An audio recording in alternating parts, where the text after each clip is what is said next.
Assalamualaikum warahmatullahi wabarakatuh. Alhamdulillahi nasta'inuhu wa nastaghfiruhu wa na'udzubillahi min sururi anfusina wa min sayyiati a'malina may yahdihillahu fala mudhillalah wa man yudlilhu fala hadiyalah.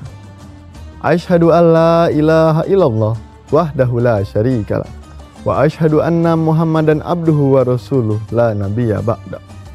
Allahumma sholli wa sallim ala sayyidina Muhammadin wa ala alihi wa sahbihi ajmain amma ba'du. Qala rabbi shrah li sadri wa yassir li amri wahlul 'uqdatam min lisani yafqahu qawli.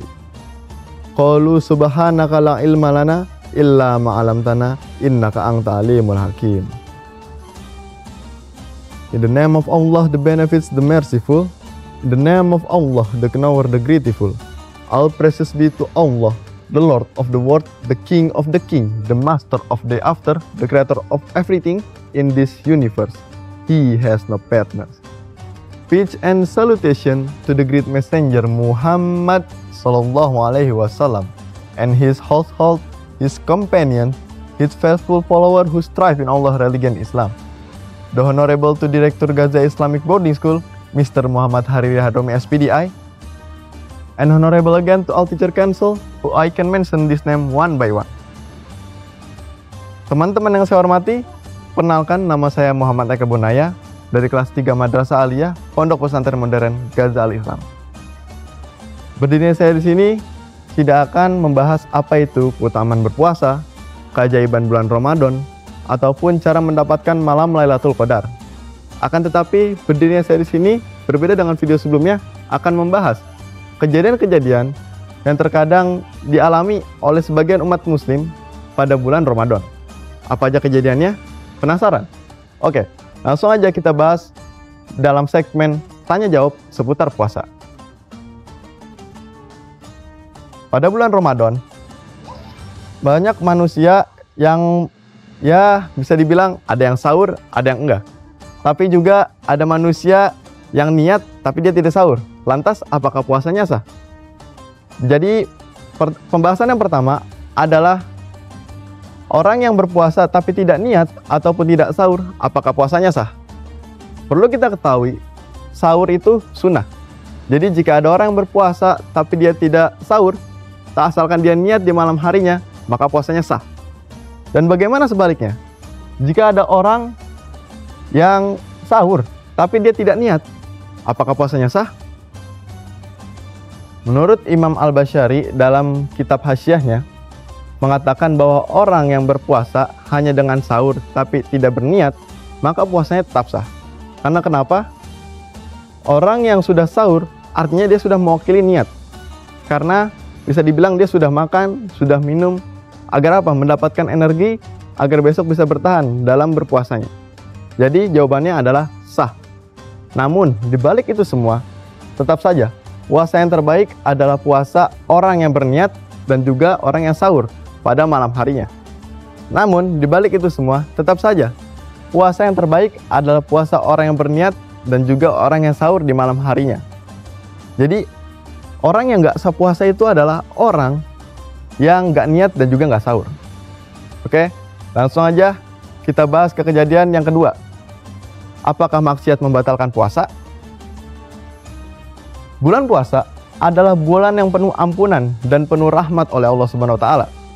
Nah, banyak manusia di sini yang bisa mensucikan dirinya dari segala dosa yang telah ia lakukan di tahun-tahun berikutnya, di tahun-tahun sebelumnya, ataupun di masa lalunya.